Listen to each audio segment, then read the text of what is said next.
Ya, Assalamualaikum warahmatullahi wabarakatuh, Bapak Ibu guru hebat dimanapun berada. Waalaikumsalam warahmatullahi Waalaikumsalam warahmatullahi wabarakatuh. wabarakatuh. Selamat malam, terima kasih malam hari ini sudah menyempatkan waktu. Meskipun malam Jumat, malam penuh berkah, kita tetap mencari pahala, membantu teman kita, Pak Nur Akhlis.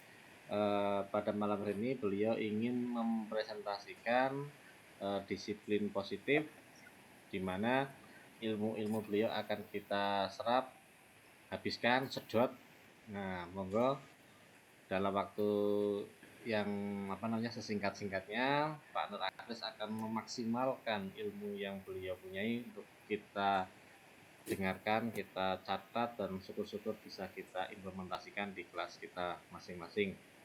Namun sebelumnya marilah kita berdoa agar pembelajaran pada malam hari ini lancar, terus tidak ada halangan satu apapun, dan semoga kita semua sehat.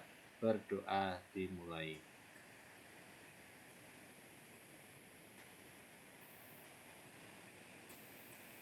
Berdoa selesai. Waktu kami serahkan sepenuhnya untuk Pak Nur Akhlis untuk mempresentasikan materi. Monggo kami berikan seluruhnya. Ya, terima kasih Pak Galih Nuruda selaku moderator pada acara kali ini. Selamat malam Bapak Ibu guru hebat semua, teman-teman. Selamat malam Pak. Ya, Malam Pak. guru di Malam Pak. berbagai penjuru. Suaranya putus-putus.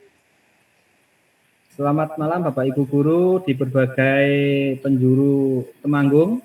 Selamat semuanya malam. sehat? Selamat malam Pak. Alhamdulillah sehat. Pak. Alhamdulillah. Yang tidak jelas tuh malah muka ning jenengan Pak. Aduh, ini saya sudah pakai sampai diketawain Bu Anjas itu. Ya, sebentar. Mas saya tak pakai sebentar. Center dulu Pak, mungkin bisa Pak. Ya. Gimana? Nah, ya masih belum lumayan.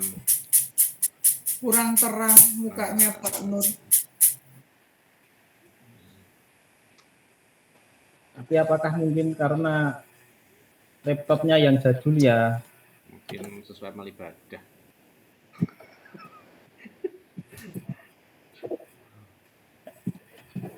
Ada.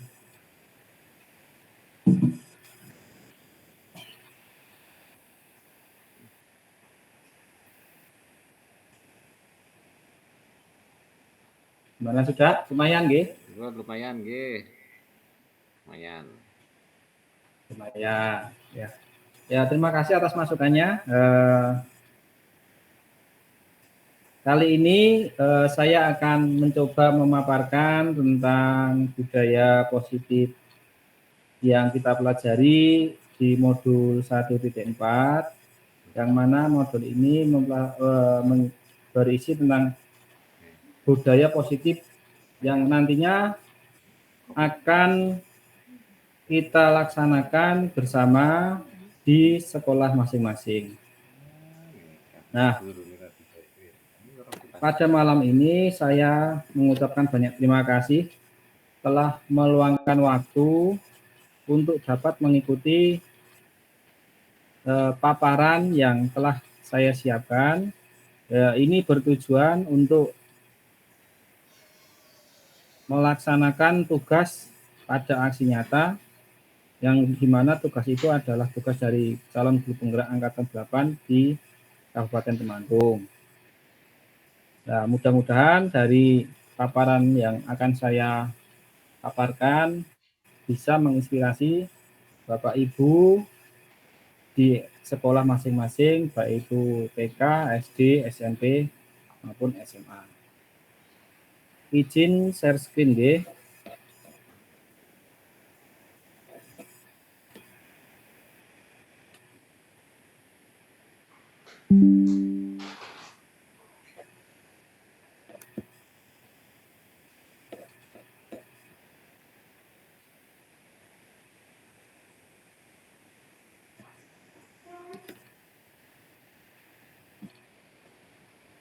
Bagaimana Bapak Ibu? Terlihat? Oke, terlihat Pak. Ya, terima kasih. Pada modul 1 membangun budaya positif di sekolah. Ini dipaparkan oleh saya Nur Akhlis, calon guru penggerak angkatan 8 dari Kabupaten Temanggung. Yang mana pada modul 1 ini nantinya hal yang akan kami laksanakan di SD Negeri 1 Patungan Jurang, Kecamatan Kledong, Kabupaten Temanggung, itu adalah salah satunya adalah senyum, salam, sapa, sopan, dan santun.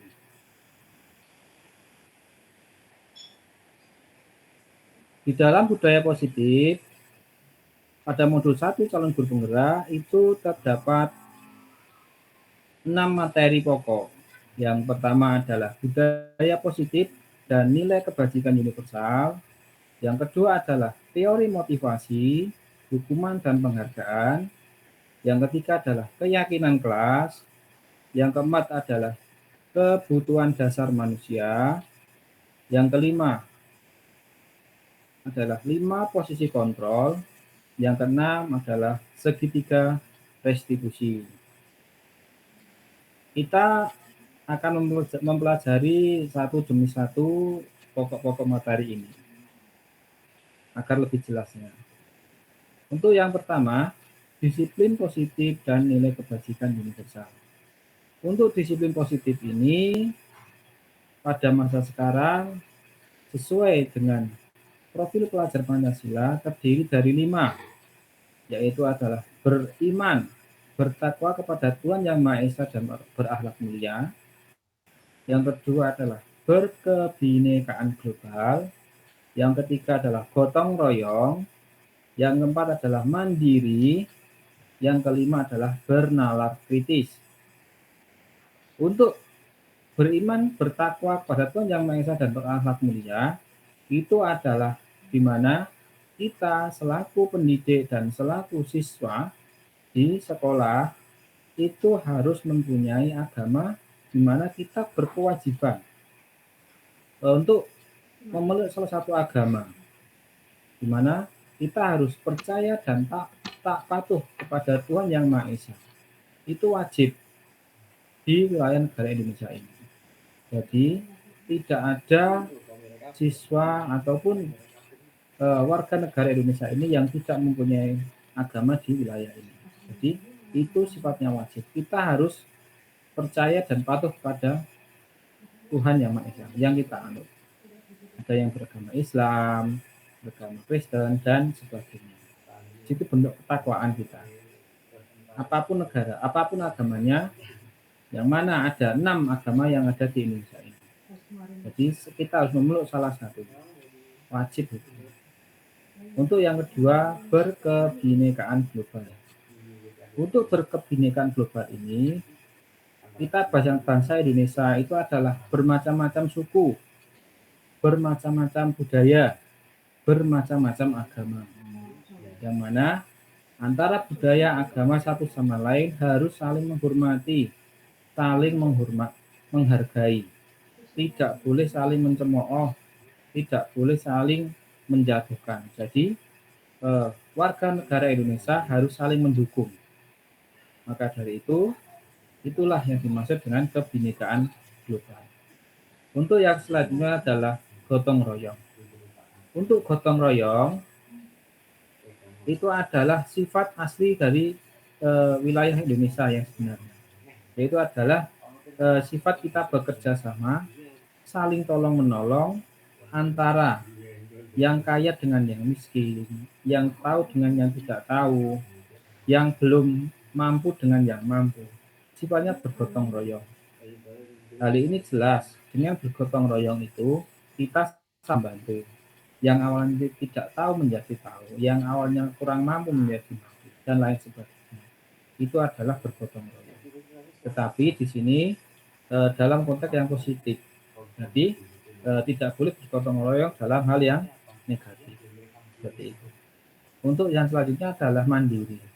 Di sini mandiri itu adalah kondisi di mana kita harus bisa berdiri di atas kaki kita sendiri. Jadi mandiri itu harus bisa melaksanakan sesuatu hal yang sifatnya kemandirian. Contoh kalau siswa harus bisa mengerjakan tugas secara sendiri. Gitu. Kalau kita sebagai guru melaksanakan tugas kewajiban kita harus dengan mandiri. Ada hal yang bergotong royong, ada hal yang harus mandiri. Jadi keduanya ini harus saling beriringan. Pada saatnya gotong royong kita gotong royong, tapi juga saatnya mandiri kita harus mandiri, harus bisa mengeluarkan kemampuan kita secara mandiri. Seperti itu, itulah yang dinamakan mandiri. Itu juga siswa dilatih untuk mandiri.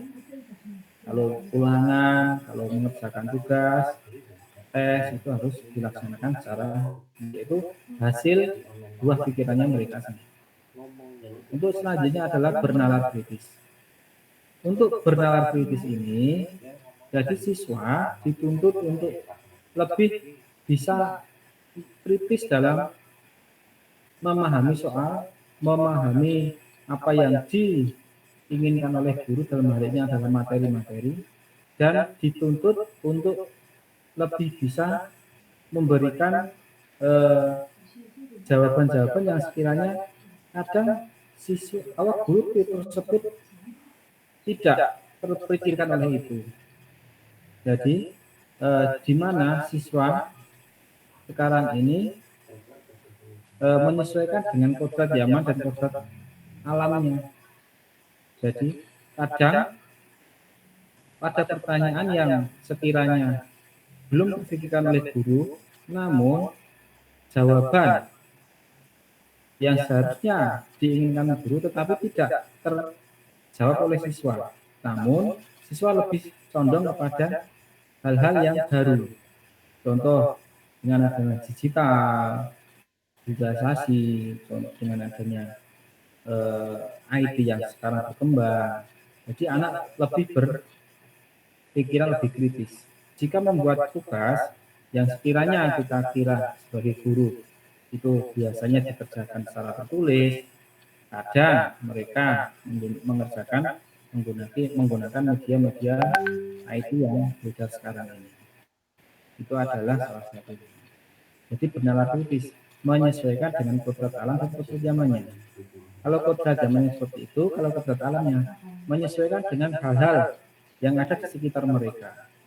Kita membuat karya kreativitas yang ada di lingkungan mereka akan lebih mudah, lebih gampang mendapatkan hal-hal yang di luar kendali dari guru, maksudnya di luar pikiran dari guru. Itu semua termasuk dengan profil pelajar Pancasila, di mana profil pelajar Pancasila ini adalah yang diharapkan dari adanya implementasi kurikulum merdeka yang digaungkan atau digalakkan sekarang. Itu yang pertama. Untuk yang kedua, teori motivasi, hukuman dan harga. Untuk teori motivasi ini, motivasi itu terdiri dari dua, yaitu motivasi internal dan motivasi eksternal. Di mana motivasi internal itu adalah motivasi yang timbulnya itu dari dalam diri kita masing-masing. Di mana tekad kuat untuk berubah, tekad kuat untuk belajar, untuk mampu, untuk bisa. Itu motivasi. Jadi motivasi itu timbul dengan adanya keinginan dari pribadi orang masing-masing. Itu adalah motivasi internal. Untuk yang kedua, motivasi eksternal. Motivasi eksternal itu adalah pacuan dari luar. Ibaratnya, apabila kita diberi motivasi dari orang lain, oh iya, itu betul dari kata orang itu. Kita diberi, seharusnya kamu harus rajin belajar. Contohnya kakak kelas kamu itu menjadi juara cerdas cermat tingkat kecamatan. Nah, contohnya saudara kamu menjuarai lomba sepak bola di tingkat kabupaten. Nah, seperti itu. Itu adalah motivasi-motivasi yang ada pada anak dilontarkan oleh guru, tetapi mencontoh dari orang lain itu adalah motivasi eksternal. Itu loh, temenmu dapat ranking, terus si anak itu mempunyai tekad, oh ya saya pasti bisa untuk mendapatkan ranking 1, mendapatkan juara 1. Jika mendapat juara 1, nanti akan mendapatkan banyak pujian, banyak hal-hal yang kiranya menyenangkan, dihargai penghargaan dari bapak ibu guru, mendapatkan kado istimewa dari orang tua. Itu adalah contoh-contoh di mana memberikan motivasi dari eksternal. Dari motivasi internal dan eksternal itu merupakan dua hal yang saling berhubungan. Apabila anak yang sudah punya pikiran yang lebih luas, dia akan menggunakan motivasi yang internal. Namun apabila ada anak yang mempunyai pemikiran yang lebih pendek atau belum berpikiran jauh, maka biasanya dia menggunakan motivasi eksternal. Untuk yang selanjutnya hukuman dan penghargaan. Hukuman dan penghargaan di sini adalah hukuman itu biasanya digunakan apabila ada anak didik atau siswa yang melanggar peraturan. Jadi hukuman ini diperuntukkan bagi anak-anak yang biasanya melanggar aturan dan tidak sesuai dengan kesepakatan, baik itu kesepakatan sekolah, kesepakatan kelas, itu biasanya diberi hukuman. Dan sebaliknya juga selain hukuman ada penghargaan. Di sini penghargaan adalah sifatnya memberikan apresiasi demi kebaikan. Apresiasi ini diberikan kepada anak yang mempunyai prestasi yang lebih. Contoh prestasi dia ranking 1 di kelas, ranking 2, 3 besar, terus prestasi di bidang akademik, non akademik, olahraga dan lain-lain. Itu penghargaan. Tapi kadang juga penghargaan itu menjadi hukuman. Maksudnya penghargaan menjadi hukuman itu adalah ada anak mendapatkan penghargaan. Ada anak itu mendapatkan ranking 1 terus dia dari tiap semester. Namun ada kadang yang namanya anak kepingin melakukan keusilan, keisengan, pengen usil pada temannya. Tapi dia berhubung dia ranking 1 dia malu mengusili temannya. Berarti kan dia hukuman terhadap dirinya sendiri. Dia tidak mau melakukan hal itu karena janganlah nanti itu perbuatan yang kurang baik. Nah, begitu.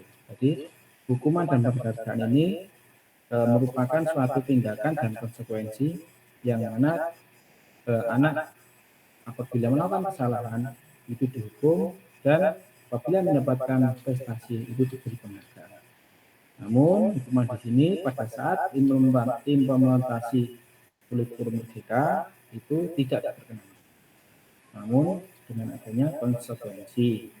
Dalam hal ini, apabila ada sesuatu yang dilakukan untuk melanggar aturan, maka konsekuensinya apa? Itu adalah nama lain. Untuk yang ketiga, keyakinan kelas. Di sini keyakinan kelas itu adalah sebuah sesuatu hal yang disepakati, dibuat bersama antara siswa dan guru di dalam kelas. Kesepakatan keyakinan di sini ada berbagai macam. Contohnya adalah keyakinan kelas dan keyakinan sekolah. Kalau keyakinan kelas itu dibuat antara siswa dan guru kelas. Kalau keyakinan sekolah itu dibuat oleh beberapa macam unsur. Yang pertama adalah siswa dengan guru, yang kedua adalah guru dengan guru, yang ketiga adalah guru dengan kepala sekolah. Itu keyakinan sekolah. Namun kita berbicara tentang keyakinan kelas. Keyakinan kelas di sini bertujuan untuk membuat kenyamanan bersama di dalam melakukan pembelajaran. Jadi keyakinan kelas ini dibuat pertama kali sebelum pembelajaran dimulai pada suatu tahun pelajaran atau pada suatu semester tertentu. Jadi keyakinan kelas ini merupakan kalimat-kalimat yang mana aturan-aturan itu dibuat bersama, namun menggunakan kalimat-kalimat yang positif. Contoh keyakinan kelas. Jika pelajaran kita tidak boleh mengobrol sendiri. Jadi tidak boleh itu kan kata-katanya bersifatnya negatif. Itu tidak boleh digunakan, harus dirubah. Jadi saat pelajaran kita harus mendengarkan guru saat menerangkan pelajaran. Itu adalah nama lain dari tidak boleh ngobrol sendiri. Terus yang kedua, contohnya adalah apabila mau ke kamar mandi, izin guru. Nah, terkadang anak atau siswa itu mau ke kamar mandi itu langsung keluar begitu saja. Di situ kan ada ketidaknyamanan. Yang pertama, ada anak yang merasa yang terlewati dalam hal ini kan jalan ke depan kelas itu terlewati. Itu mau foto anak itu kok berjalan ke kelas tanpa ada izin, ada kata-kata yang terlontar, tahu pergi. Itu kan menjadi perhatian khusus. Terus yang kedua, dari guru juga, apabila guru tidak diminta izin, guru tersebut tidak tahu bahwa ada salah satu muridnya yang pergi meninggalkan kelas. Itu kan tidak baik. Itu adalah contoh yang kedua. Terus keyakinan kelas yang selanjutnya contohnya adalah masuk dan istirahat, masuk kelas dan keluar kelas sesuai dengan bel atau waktu yang telah ditentukan.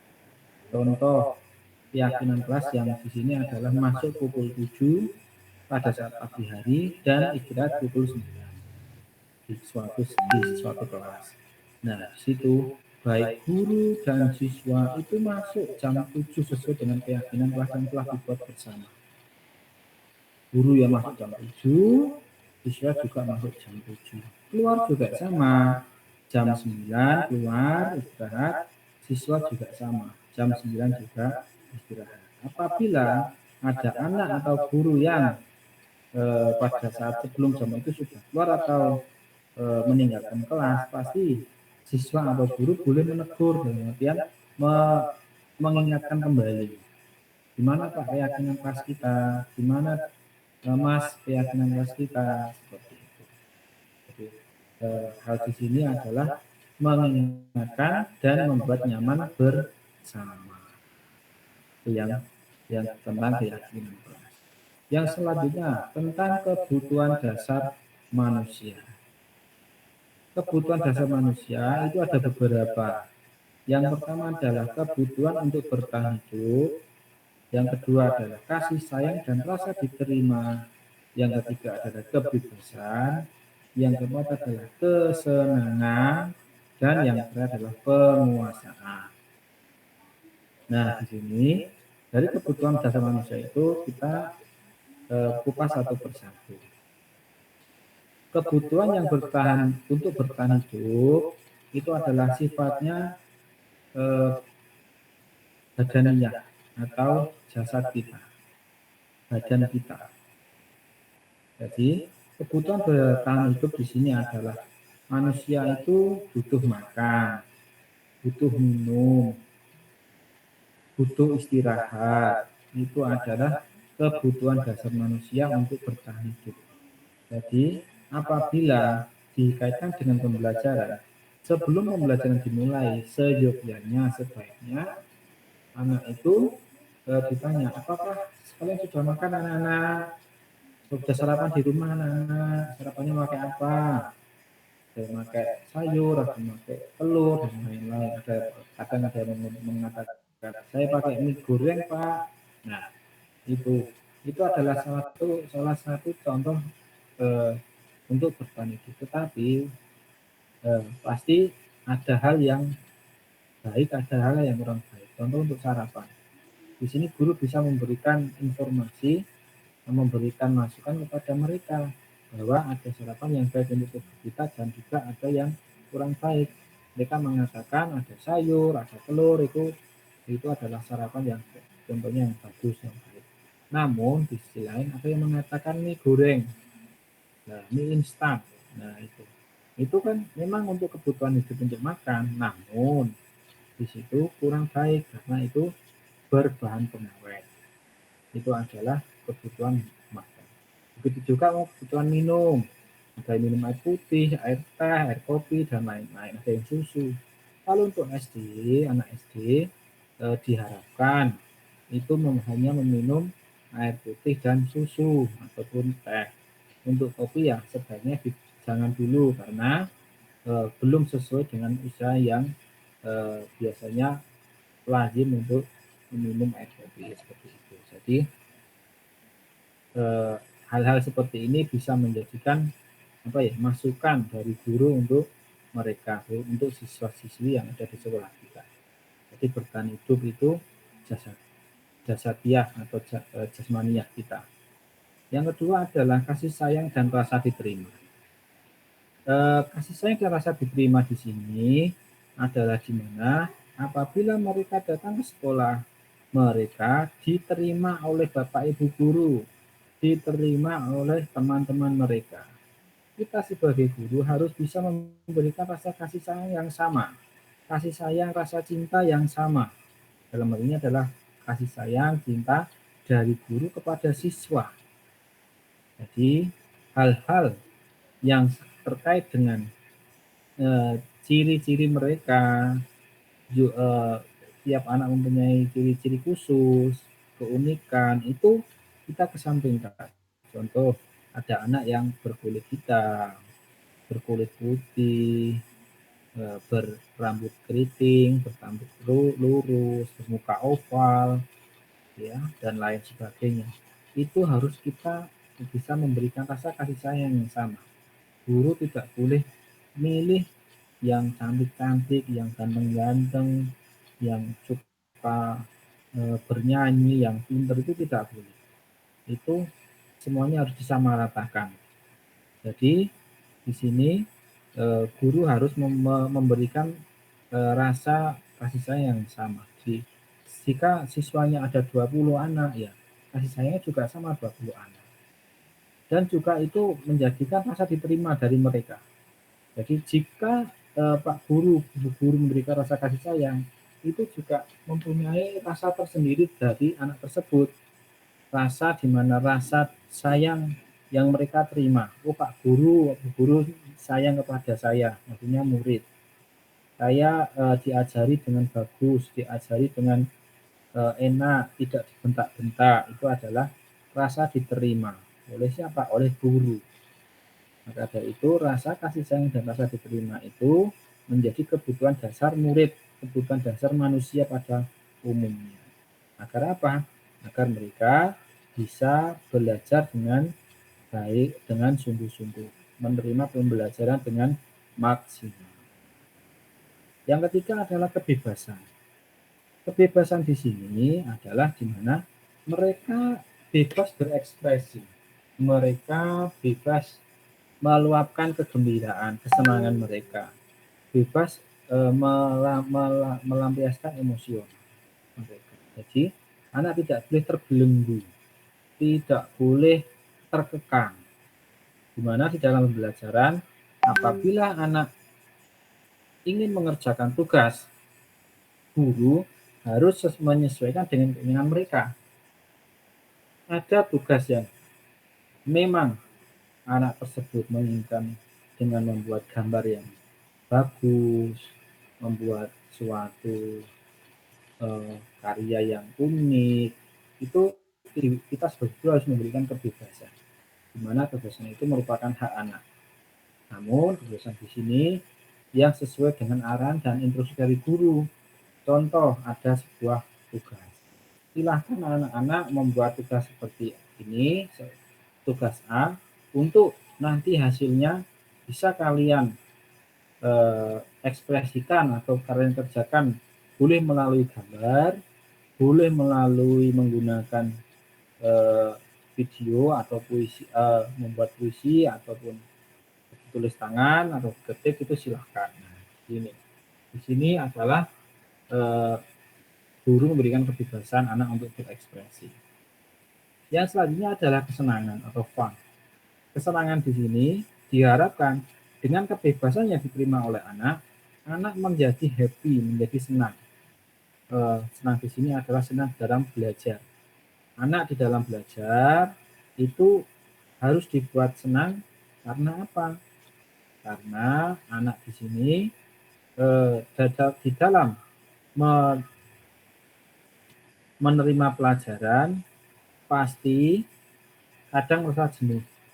Nah, disitulah guru biasa membuat game-game atau membuat ice breaking, di mana agar bisa membuat anak menjadi lebih senang, menjadi lebih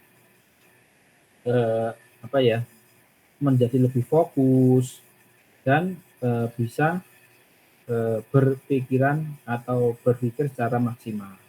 Apabila anak tidak senang, anak sedang lemes atau sedang lemah, sedang mengantuk, itu kan anak tidak senang. Jadi pembelajarannya adalah yang tidak maksimal. Hasilnya nanti biasanya akan kurang maksimal. Bahkan jika itu bisa dilihat dari nilai-nilai yang biasanya rendah. Untuk yang selanjutnya adalah penguasaan power. Penguasaan itu adalah kekuatan mereka yang mereka punyai. Itu terkait dengan kodrat yang mereka punya, yaitu kodrat alam dan kodrat yama. Di sini penguasaan dalam artian power ini, secara bahasa Inggrisnya, di situ adalah di mana pada saat anak diberi tugas, itu anak diberi pertama kebebasan, kedua kesenangan, dan ketiga penguasaan. Jadi kepenguasaan dalam hal ini adalah sesuai dengan minat atau yang biasa mereka punyai. Ada anak yang suka menggambar. Ya biasanya ya sudah memang dia powernya di gambar. Guru harus bisa mengarahkan. Anak suka gambar, ya sudah kita arahkan ke dia menjadi peserta gambar, lomba gambar, FLSSN atau lomba-lomba yang lain, daripada mereka menggambar di atas meja. Itu menjadikan hal yang kurang baik, misalnya menjadi rusak, tidak rapi, ataupun cenderung kotor seperti itu. Jadi guru mempunyai pemikiran harus mengarahkan anak ini harus diapakan. Karena anak mempunyai kekuatan, mempunyai power, yaitu untuk menggambar. Begitu juga untuk contoh anak yang sukanya berteriak-teriak di dalam kelas. Berarti dia mempunyai power dalam hal ini adalah suara yang keras. Nah, di situ guru harus bisa mengarahkan. Mengarahkan apa? Untuk lomba, seandainya ada lomba menyanyi dalam FLSSN, atau lomba tilawah dalam MAPSI, atau lomba pidato. Nah, di sini memang penguasaan anak ini berbeda-beda. Jadi guru harus bisa mengarahkan sesuai dengan potensi yang ada pada diri mereka sejak lahir. Nah, ini adalah yang dimaksud dengan penguasaan. Itu semua masuk ke dalam kebutuhan manusia, kebutuhan dasar manusia untuk belajar. Yang selanjutnya ada 5 posisi kontrol. Guru itu baru bagaimana? 5 posisi kontrol guru. Yang pertama adalah penghukum, yang kedua adalah pembuat rasa bersalah, yang ketiga adalah teman, yang keempat adalah komando, yang kelima adalah manajer. Nah, di sini 5 posisi kontrol guru ini biasanya yang kita alami. Apakah kita itu masuk ke dalam posisi yang mana? Rata-rata seorang guru masuk ke dalam posisi yang pertama, penghukum, di mana posisi kontrol penghukum ini adalah posisi kontrol yang biasanya guru tidak tahu menahu tentang alasan mengapa ada anak yang melanggar aturan. Jadi apabila ada anak yang melanggar aturan, pasti langsung dikenai sanksi atau hukuman sesuai dengan aturan yang ada. Contoh, ada anak yang telat dalam melaksanakan upacara. biasanya jam 7 kurang 5 masuk ke dalam gerbang, dia lebih dari jam 7. Jam 7 lebih 10 dia akan masuk ke gerbang. Namun upacara sudah dimulai. Nah, biasanya Bapak Ibu guru langsung menutup gerbang. Ini tidak boleh masuk karena lebih dari jam 7. Nah, seharusnya bukan seperti itu. Itu anak harus ditanyai mengapa bisa telat, mengapa apakah jalannya macet atau gimana. Gitu. Kalau hukum langsung dikenai, gerbang ditutup, anak tidak boleh masuk dan tetap berada di luar sampai upacara selesai. Nanti jika upacara telah selesai, maka mereka akan dibariskan di halaman dan akan dihukum sama rata tanpa melihat alasan masing-masing. Yang mana kadang alasan tersebut memang benar-benar terjadi. Jadi untuk penghukum ini semuanya dianggap sama. Apakah mereka itu telat karena memang bangun kesiangan karena main game malamnya, atau memang alasan telat karena menunggui orang tuanya yang mungkin lagi sakit di rumah sakit atau bagaimana, atau memang anak telat karena hal-hal yang lain. Nah, di sini merupakan guru penghukum yang biasanya terjadi di lapangan atau di sekolah-sekolah. Yang kedua adalah posisi guru kontrol sebagai pembuat rasa bersalah. Untuk pembuat rasa bersalah di sini, guru biasanya berkomunikasi dengan siswa, namun dengan memojokkan siswa apabila siswa telah membuat kesalahan yang melanggar aturan sekolah. Nah, di sini guru biasanya lebih banyak komunikasi dengan siswa, namun siswa yang di sini akan dimaksud adalah siswa yang pernah atau sering membuat kesalahan.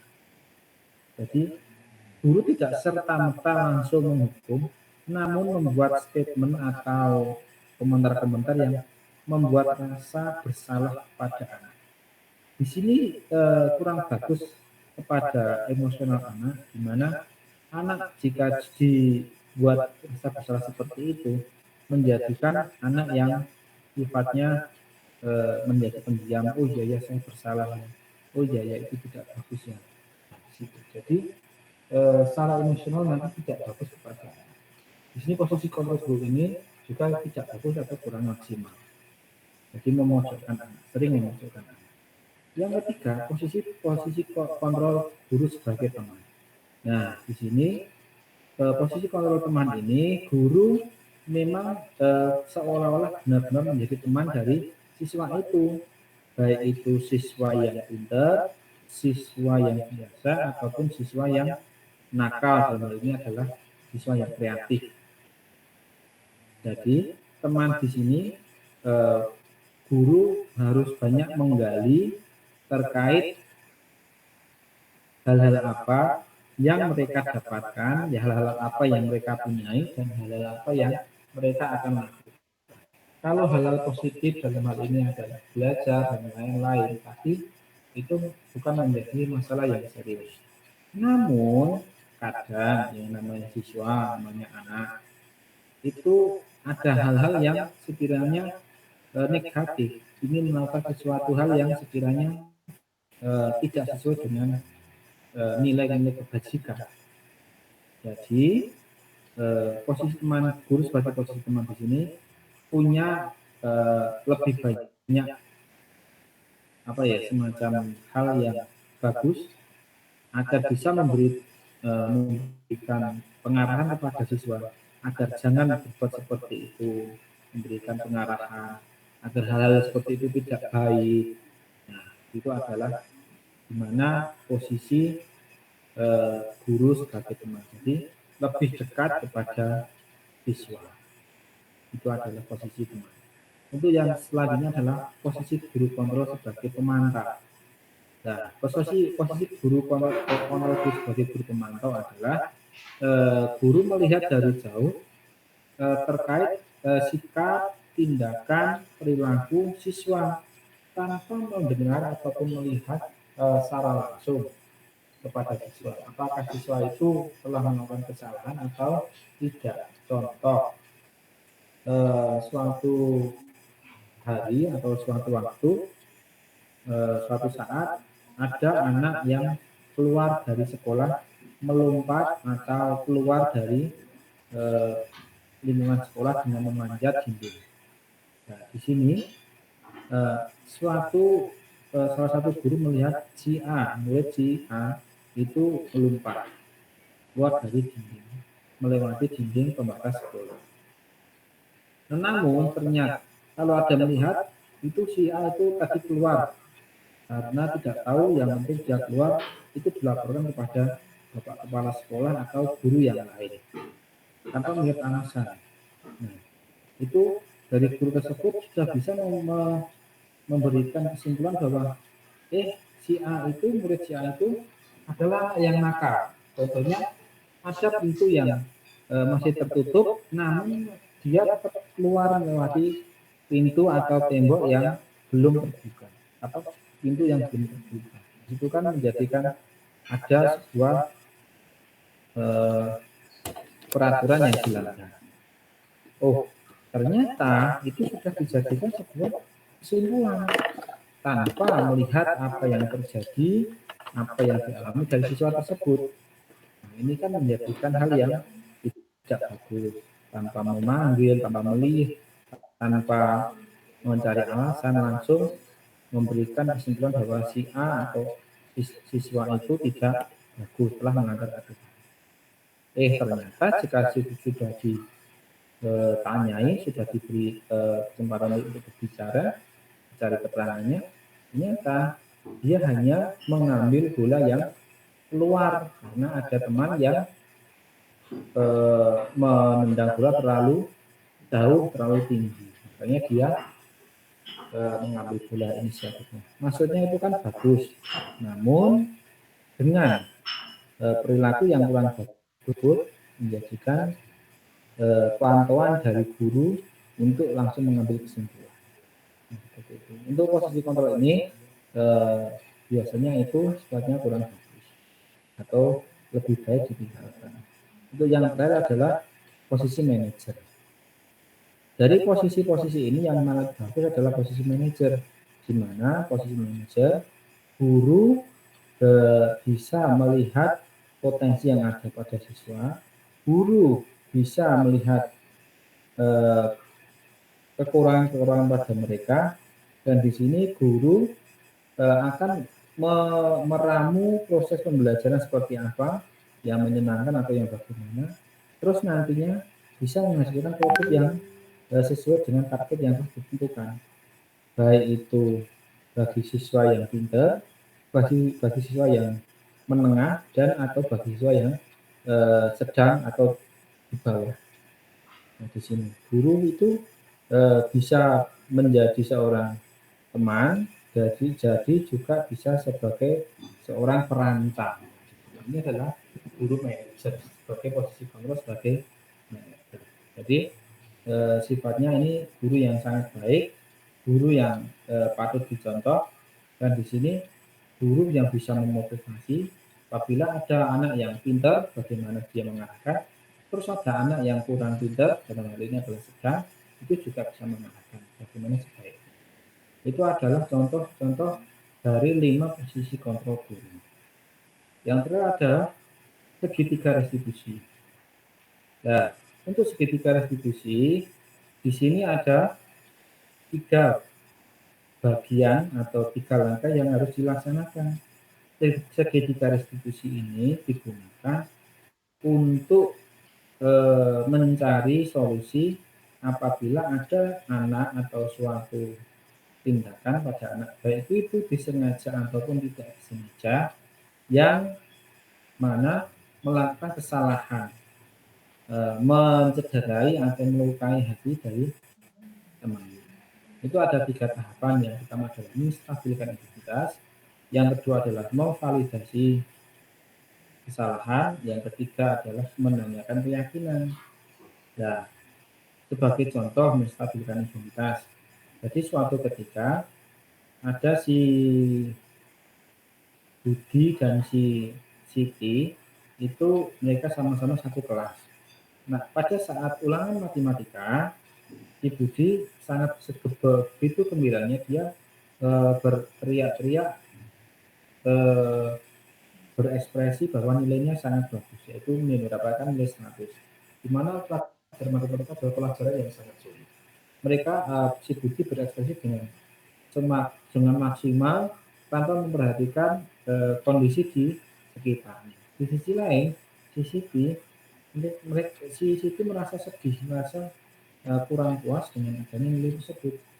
Dia mendapatkan nilai 60, yang mana itu nilainya yang rendah. Nah, dengan adanya ekspresi yang dari si Budi yang sangat berlebihan, malah mengatakan bahwa nilaimu berapa sih, misalnya 60. Nah, makanya belajar dong. Nah, ini loh nilaiku 100. Nah, di sini adalah contoh perilaku atau perbuatan yang secara tidak sengaja menyakiti hati orang lain. Nah, di situ seketika langsung menangis. Ya, teman-teman yang lain mengatakan, itu menjadi perhatian dari teman-teman yang lain. Terus bertanya, kenapa kamu situ menangis? Itu gara-gara si Budi. Nah, mengapa si Budi itu menolak-nolak aku? Nah, di sini posisinya si Budi yang semula bersenang gembira, berekspresi yang luar biasa, ternyata di sisi lain menyakiti hati si. Nah, dari kasus tersebut itu adalah kasus yang secara tidak sengaja. Nah, di situ harusnya si guru tersebut memanggil si Budi untuk dimintai keterangan. Nah, di sini segitiga fungsi ini sangat berpengaruh atau hal ini sangat penting. Mengapa? Karena dengan 3 langkah, yaitu menstabilkan identitas, validasi kesalahan, dan menyatakan keyakinan, itu menjadikan sebuah cara untuk mencari solusi untuk menguatkan hati dari si Budi dan menanyakan keyakinan kelas. Contohnya adalah menstabilkan identitas. Ya, si Budi, Pak Guru tahu kamu sangat bangga pada nilai kamu, jadi kamu sangat berekspresi yang seperti itu. Pak Guru tahulah, Pak Guru juga manusia, kamu juga manusia, pasti hal itu wajar terjadi. Namun di sisi lain, dengan kegembiraan itu menjadikan ada temanmu yang merasa terejek, merasa sakit hati dengan apa yang kamu perkatakan, apa yang kamu lontarkan. Namun Pak Guru tidak mempermasalahkan hal itu, Pak Guru hanya mencari solusinya. Itu contoh adalah menstabilkan identitas, memvalidasi kesalahan. Dengan kalimat kamu mengatakan, makanya belajar dong. Nah, di sisi lain, situ itu sudah belajar dengan maksimal, dengan sungguh-sungguh. Namun mereka sisi itu juga yang namanya manusia juga masih mempunyai kekurangan, yaitu kurang paham atau mendapatkan apa, sekiranya mendapatkan nilai yang kurang maksimal, kurang bagus. Itu adalah sebuah kekurangan. Tapi kekurangan tersebut jangan dijadikan sebagai bahan mengolok-olok ataupun bahan menghina. Tapi ya tidak masalah, yang sudah terjadi yang sudah terjadi, tapi jangan diulangi lagi. Nah, Pak Guru seperti itu adalah validasi kesalahan. Apakah itu benar atau salah? Ya Pak, saya itu salah Pak, saya tidak sengaja, walaupun itu salah, saya tidak sengaja. Terus apa yang akan kamu lakukan? Menunjukkan keyakinan kelas. Karena keyakinan kelas tersebut pada saat awal pelajaran sudah dikasih tahu bahwa kita sama teman harus saling menghormati dan menghargai. Jika terjadi hal-hal yang disesuaikan seperti itu, maka kita harus meminta maaf kepada orang atau pihak yang merasa dirugikan atau tersakiti. Jadi ya, Pak Guru hanya membaca, apabila sudah melakukan kesalahan, kamu harus minta maaf. Sudah, saya minta maaf pada Siti, tapi ingat jangan diulangi lagi ya. Nah, hal-hal seperti ini yang menjadikan perbuatan atau segitiga restitusi ini tidak akan terulangi, dan ini segitiga restitusi ini berjalan dengan baik. Seperti itu adalah 6 materi pokok yang ada pada budaya positif. Ada modul 1, modul dalam budaya yang merasakan ini.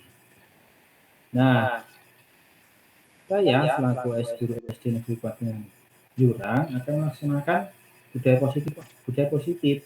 Namun budaya positif di sini adalah yang akan saya lakukan adalah budaya positif 5S. Nah, 5S itu adalah senyum, salam, sapa, sopan, dan santun.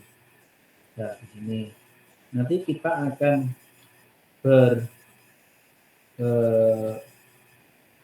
saya akan memberikan informasi tentang apa itu budaya positif, mengapa budaya positif itu penting di sekolah, senyum, awali dengan senyuman, salam, sapa dengan ramah, sapa, kenali nama dengan baik, sopan, bicara dengan sopan, santun, tindakan yang santun, implementasi budaya di sekolah, dan yang terakhir adalah kesimpulan.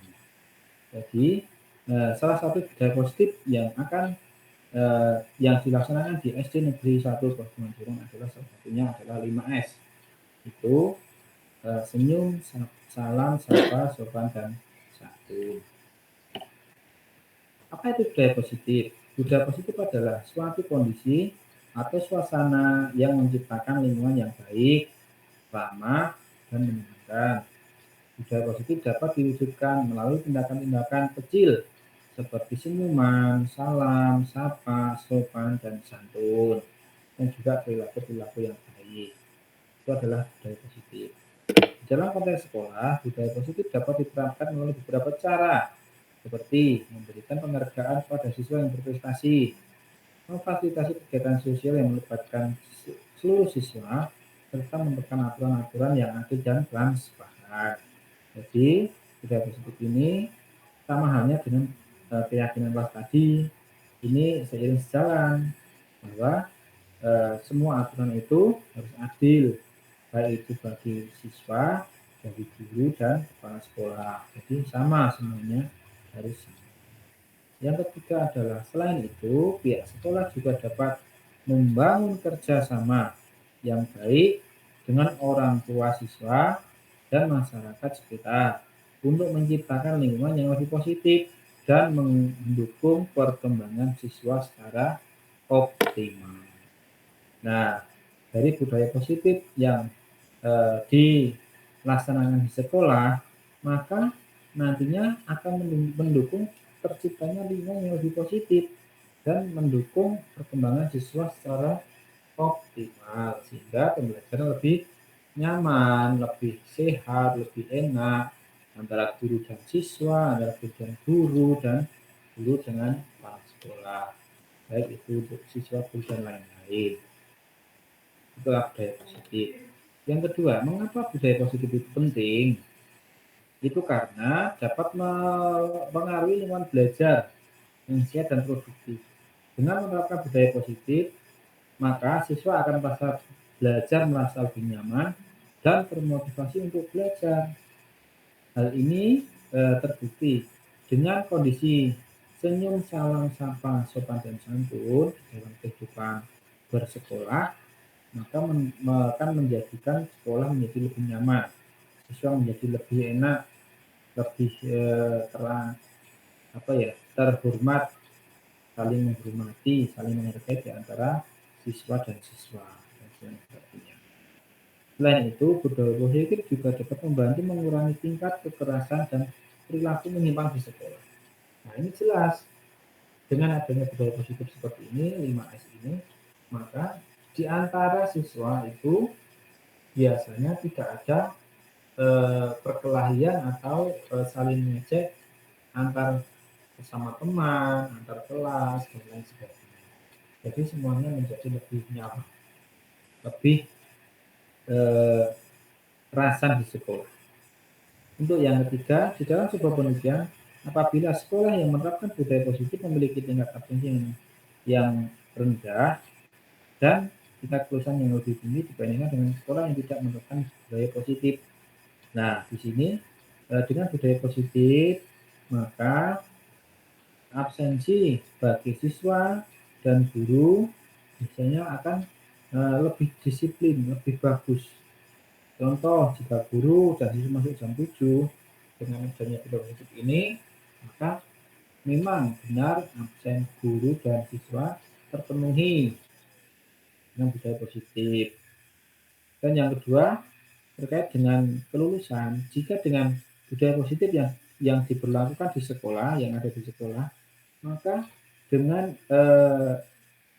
siswa bisa belajar dengan maksimal, maka hasilnya pun juga dapat baik, dapat lebih tinggi, dapat lebih maksimal, lebih eh, apa ya, lebih tinggi daripada yang tahun-tahun sebelumnya. Jadi penelitian tersebut memang pernah terjadi dan benar adanya. Nah, hal yang menunjukkan bahwa budaya positif dapat memberikan positif yang signifikan pada prestasi siswa. Nah, di sini bahwa dengan budaya positif prestasi-prestasi yang biasanya belum tercipta atau diraih pada siswa nanti biasanya akan dapat diraih dengan budaya positif, dengan belajar yang bagus, dengan kondisi yang nyaman, anak siswa dan guru, makanya siswa dapat meraih prestasi yang lebih baik. Seperti itu. Terus untuk senyum, awali dengan senyuman. Senyuman adalah suatu bentuk-bentuk ekspresi wajah yang paling mudah dan efektif dalam menciptakan lingkungan yang positif di sekolah. Dengan senyuman, kita dapat memulai interaksi dengan orang lain dengan baik dan memberikan kesan yang baik. Jadi, baik itu teman ataupun siapapun itu, jika kita lempar dengan senyuman, maka biasanya akan memberikan respon yang positif juga, sehingga memberikan kesan yang baik. Untuk selanjutnya dalam konteks sekolah, senyuman dapat menjadi kunci penting dalam menciptakan lingkungan yang belajar yang nyaman dan positif. Ketika para guru dan staf sekolah menyambut siswa dengan senyuman, maka siswa akan merasa lebih diterima dan termotivasi untuk belajar. Nah, di sini di dalam sekolah apabila pada saat pagi hari siswa datang ke sekolah disambut dengan guru pada saat salam pada di awal gerbang, di depan gerbang seperti itu, maka siswa menjadi lebih merasa lebih diterima dengan guru, dan si guru merasa bahwa siswa ini adalah siswa yang pantas mendapatkan senyuman. Nah, begitu. Untuk apa? Untuk motivasi belajar yang lebih baik dan lebih menyenangkan. Untuk yang kedua adalah salam. Sapa dengan ramah. Di sini salam adalah kata sapaan yang sangat penting dalam budaya positif di sekolah. Dengan menyapa dengan ramah, kita dapat menciptakan lingkungan yang positif dan menyenangkan untuk belajar. Sapaan yang sopan juga dapat membantu menekan rasa percaya diri siswa dan membuat mereka merasa dihargai. Nah, itu di sini dengan kata salam itu mereka merasa dihargai. Bagaimana? Apabila contohnya adalah kesapaan yang sopan antara lain, selamat pagi, selamat siang, selamat sore, selamat malam, itu adalah contoh-contohnya. Terima kasih, maaf, tolong, itu adalah contoh-contoh kata sapaan. Apabila pagi hari sejujurnya kita mengatakan selamat pagi Pak, selamat pagi Bu. Untuk apabila kita telah dibantu, kita akhirnya di akhir pelaksanaan mengatakan terima kasih, matur nuwun. Nah, itu adalah kata-kata sapaan juga, itu menghargai.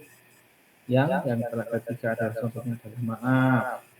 Maaf ini adalah apabila kita dianggap membuat kesalahan, baik itu kesalahan yang kita sengaja maupun juga belum tentu kita laksanakan atau tidak kita sengaja. Mungkin kita mau maaf terlebih dahulu. Minta maaf itu lebih baik daripada orang yang tidak meminta maaf. Ketika kita menggunakan kata-kata sapaan ini, kita menunjukkan bahwa menghargai orang lain dan peduli dengan perasaan mereka itu adalah lebih baik. Sehingga selain itu Sapaan yang sopan juga dapat membantu mencegah konflik yang dan meningkatkan kerjasama antar siswa. Nah, dengan kata-kata sapaan yang bagus seperti itu, maka kita secara tidak langsung mencegah konflik. Konflik apa? Konflik antar teman, konflik antar siswa. Terkadang konflik seperti itu munculnya tidak disengaja. Mungkin ada permasalahan-permasalahan kecil. Yang satu merasa dihina, tapi yang satu lagi merasa tidak menghina. Itu biasa terjadi pada siswa sekolah dasar. Nah, dari hal seperti itu, maka kata yang paling pantas yang keluar adalah maaf. Jika ada salah satu yang kita mengatakan maaf, tidak akan terjadi konflik, pertengkaran ataupun hal yang lain. Bukan tidak adanya konflik, maka kerjasama antar siswa pasti meningkat. Itu adalah maaf. Yang selanjutnya adalah sapa. Kenali nama dengan baik. Mengenal nama merupakan salah satu cara untuk menciptakan lingkungan yang lebih positif di sekolah. Dengan mengenal nama, kita dapat membangun hubungan yang lebih personal dan saling menghargai antara satu dengan yang lain. Selain itu, mengenal nama juga dapat membantu menghindari kesalahpahaman ketika berkomunikasi dengan orang lain. Dan dengan kita mengenal nama, namun kita juga harus memperhatikan unggah-ungguh kita sebagai orang Jawa.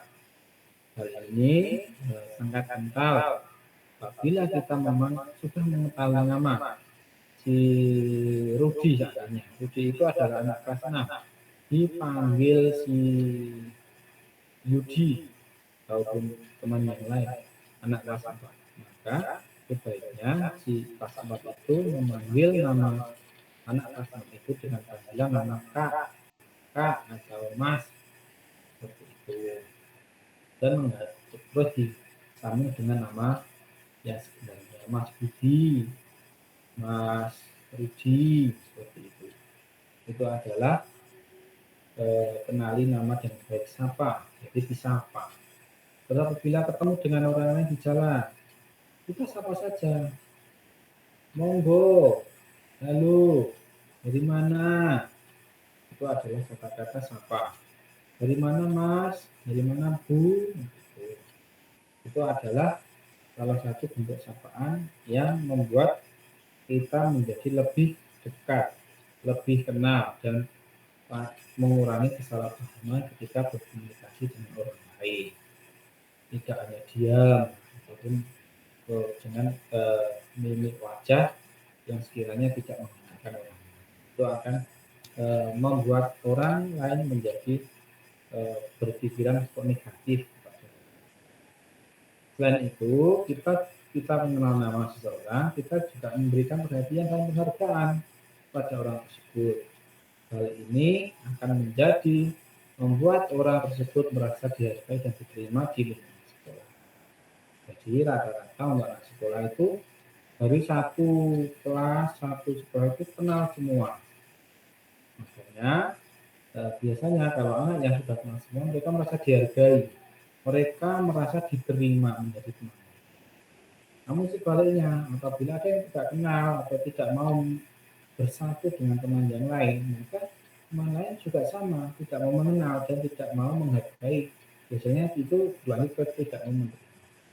Dan akhirnya anak-anak yang seperti itu kadang sering pindah sekolah karena mereka tidak diterima.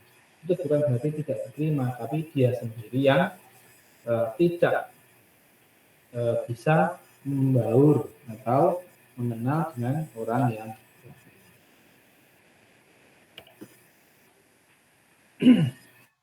untuk selanjutnya Bapak Ibu, untuk sopan berbicara dengan sopan.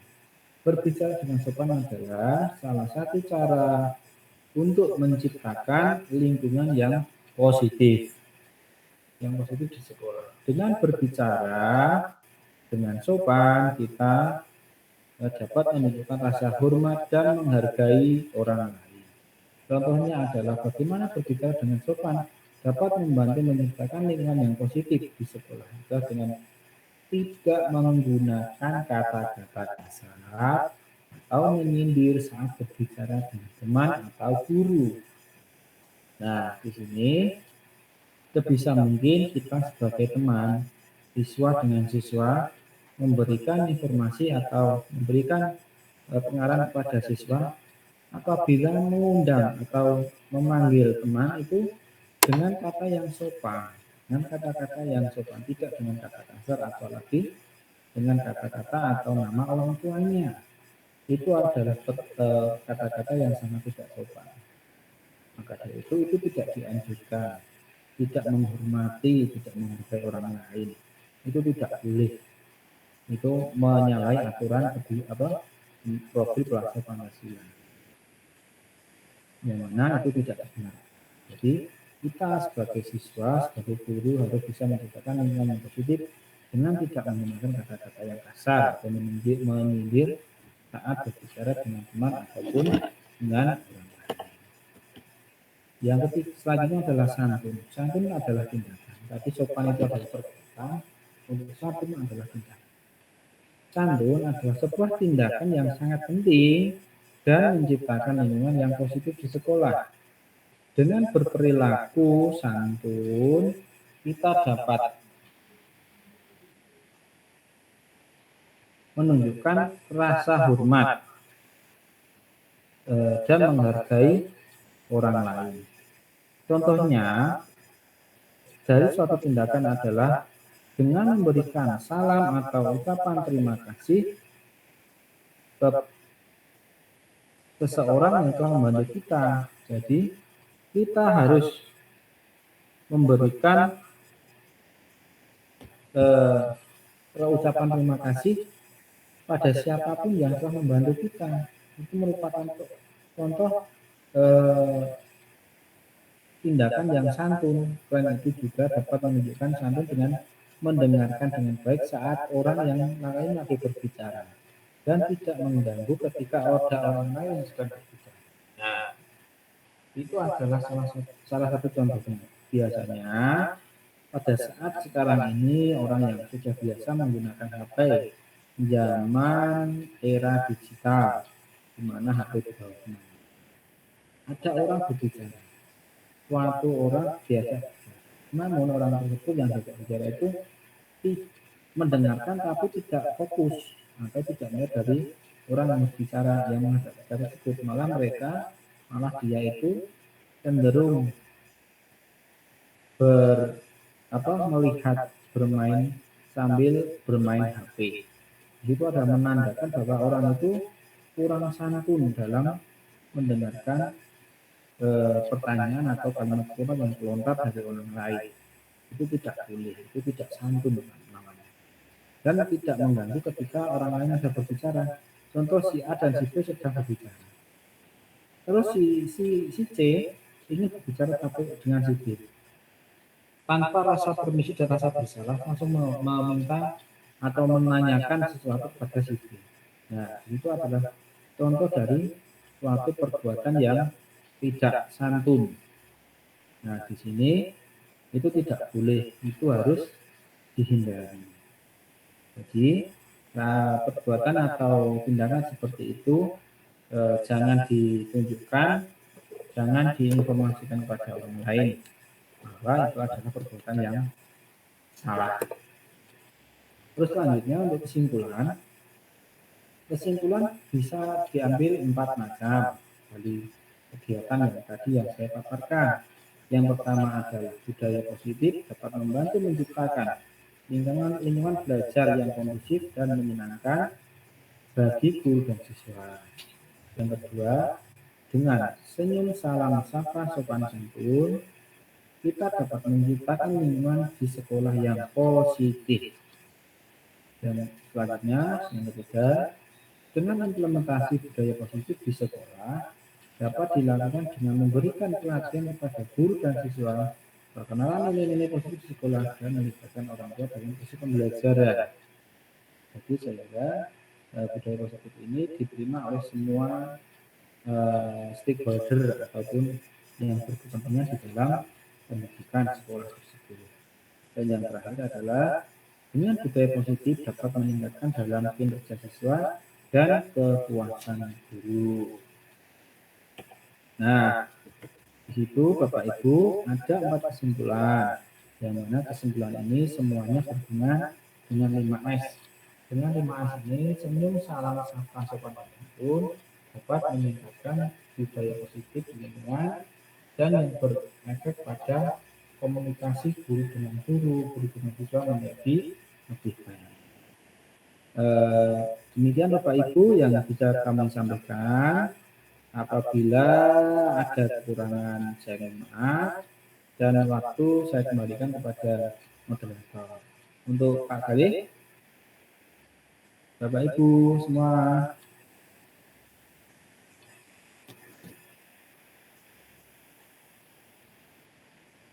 Ya Pak Nur. Ya Ibu, itu tadi paparan dari kami terkait 5S yang akan kita lakukan dan telah kita lakukan dalam budaya positif di sekolah.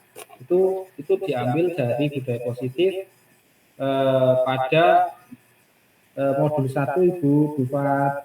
Jadi 5S itu adalah tindak lanjut dari kebutuhan dasar manusia, sehingga dari kebutuhan dasar manusia itu kita bisa wujudkan dari dengan 5S tersebut: senyum, salam, sapa, sopan, dan santun. Itu dari SD kami, Bu. Mungkin ada tambahan masukan dari Bufat? Mungkin di SD-nya Bufat bagaimana terkait dengan budaya positif ini? Ya Pak Nur. Ya. Kalau di SD saya itu ada beberapa budaya positif dari sekolah ya, misalnya seperti sholat duha, ada membaca surat-surat pendek, kemudian Asmaul Husna, kemudian ada itu Pak, ada program Alisa, aku lihat sampah ambil untuk menjaga kebersihan sekolah kita Pak, seperti itu. Oh gitu, berarti intinya sama-sama budaya positif yang diambil dari modul 1.4 ini ya Bufat, namun dalam bentuk lain, diwujudkan dalam bentuk lain, G, seperti itu G. Iya Pak, betul. Mungkin Ibu yang lain ada yang menambahkan. Terima kasih Bufat telah memberikan informasi di SD Panjenengan. Sama-sama Pak Nur. Mungkin Pak Setio ada masukan?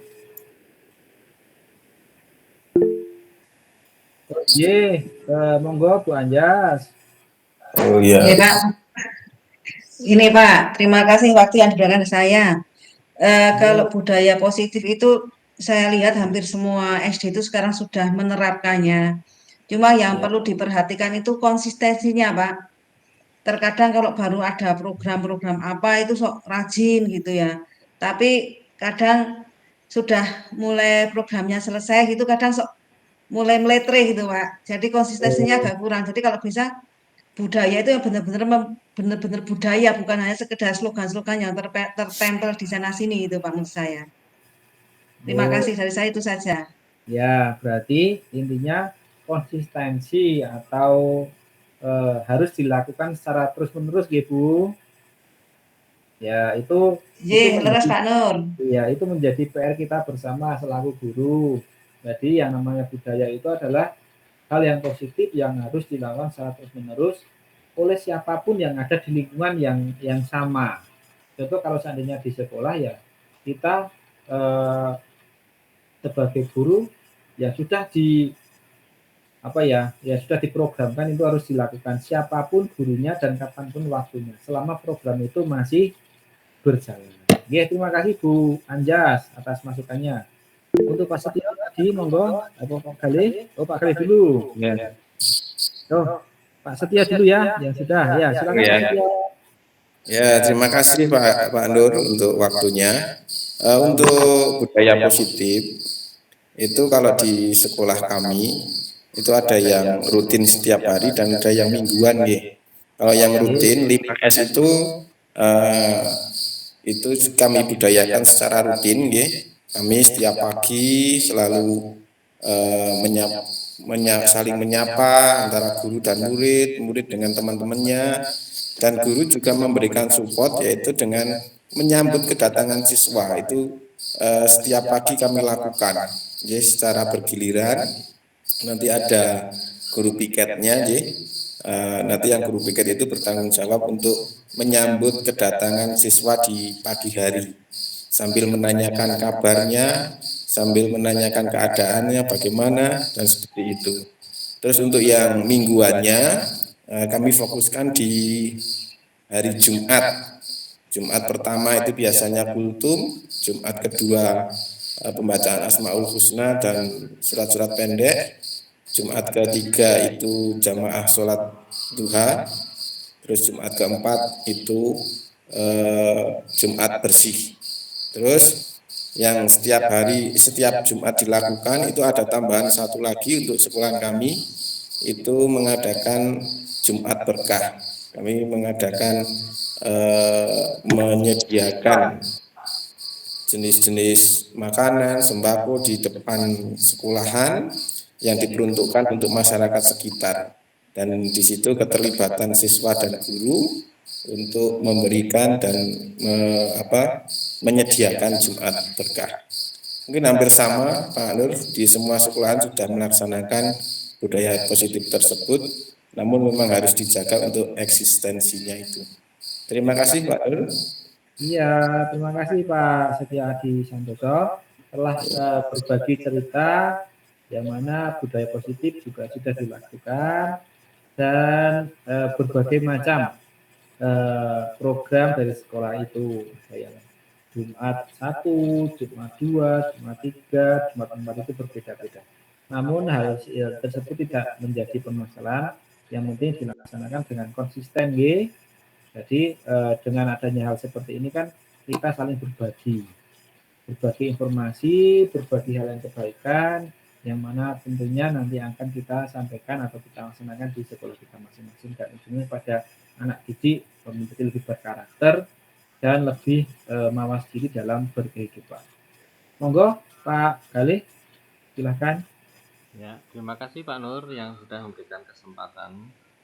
Memang betul lah, dari Bu Anjas, Pak Setia itu memang luar biasa dari program-program sekolahnya. Namun demikian, kami hanya ingin menambahkan suatu kegiatan itu bagus manakala ada kerjasama yang solid dari warga sekolah.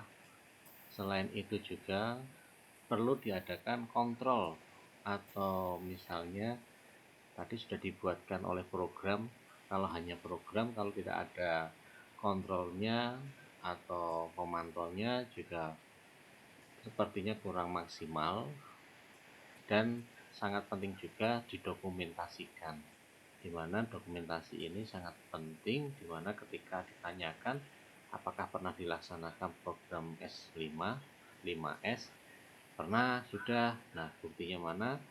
Nah, biasanya untuk kelemahannya itu di administrasi. Alangkah lebih baiknya manakala ada sosialisasi saat upacara, saat kultum, disinggung masalah ini. Nah, ketika pemateri itu juga membuatkan notulen atau pernah tanggal sekian melaksanakan sosialisasi, ada keterangannya siapa saja, tanda tangan, bahkan dibumbui dengan dokumentasi foto, itu juga penting. Selain itu juga suatu program itu akan lebih bagus ketika ada brand, itu ketika tidak dibumingkan itu juga kurang maksimal.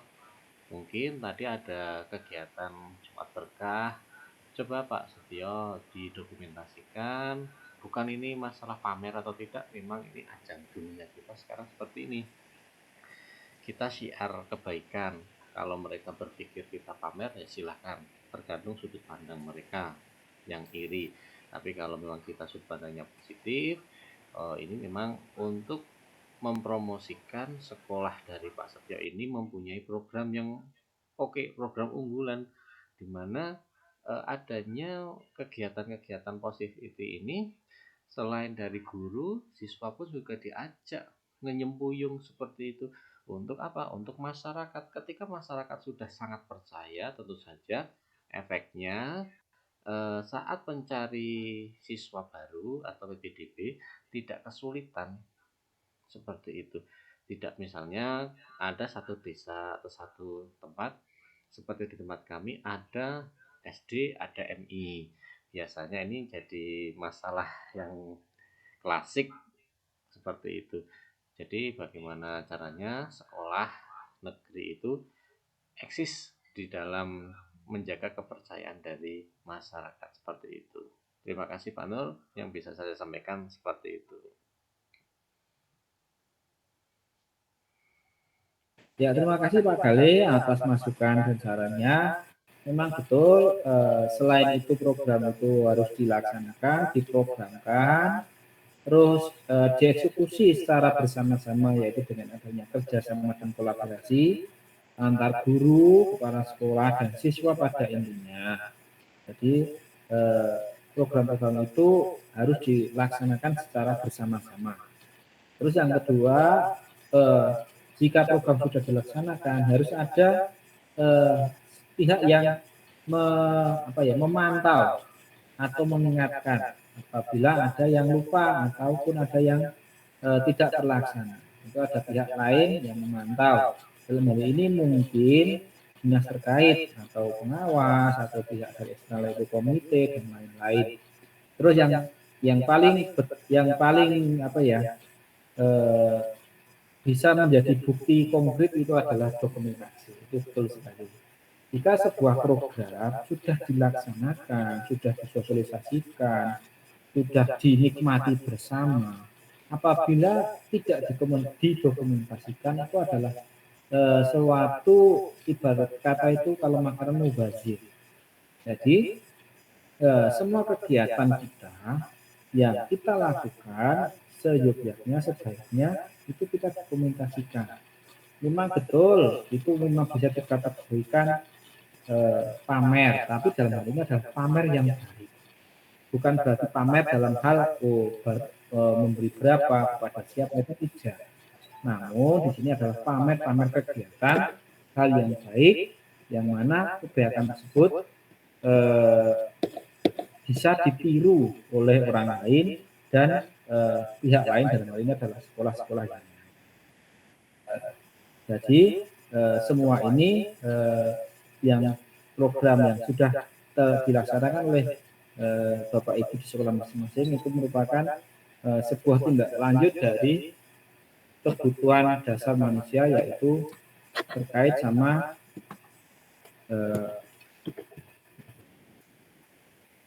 kebutuhan dasar manusia. Jadi ya dari kebutuhan hidup, kasih sayang, rasa diterima, kebebasan, kesenangan, dan penguasaan. Jadi sudah diimplementasikan dengan baik, dan itu berdasarkan dengan profil pasar Pancasila, yaitu beriman, bertakwa kepada Tuhan Yang Maha Esa, berkebinekaan global, bergotong royong, mandiri, dan demokratis. Nah, kira-kira sudah cukup Bapak Ibu atau ada tambahan lagi? Cukup Pak Nur. Oh Mungkin iya. sudah cukup Pak Nur, materi sudah disampaikan secara lugas, terus sudah ada tanya jawab dan sebagainya. Kita lebih karena sudah malam juga kita menjaga kesehatan. Oke, terima kasih Bapak Ibu semua telah mendengarkan, mencermati paparan dari kami. Mudah-mudahan dari paparan yang telah kami informasikan menjadikan pengetahuan baru, mungkin juga pengingat, dan bisa menjadikan hal yang kita laksanakan di sekolah apabila mungkin ada yang lupa, atau ada yang bagaimana, sebagai pengingat saja. Kami paham itu bukan merupakan hal apa-apa. Bapak itu lebih luar biasa. Apabila ada kurang dan lebihnya, mohon maaf. Akhiri wabillahi taufiq wal hidayah. Wassalamualaikum warahmatullahi wabarakatuh. Waktu kami kembalikan kepada Waalaikumsalam warahmatullahi wabarakatuh.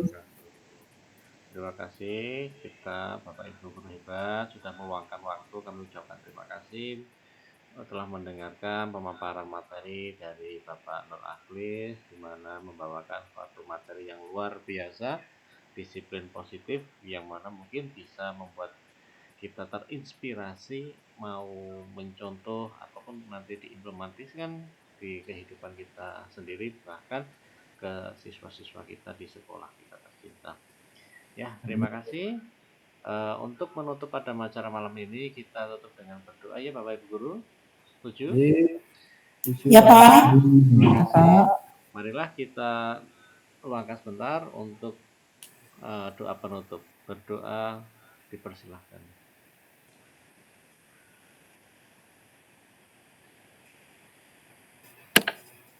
Berdoa selesai. Mohon untuk membuka kamera terlebih dahulu sebentar sebelum closing.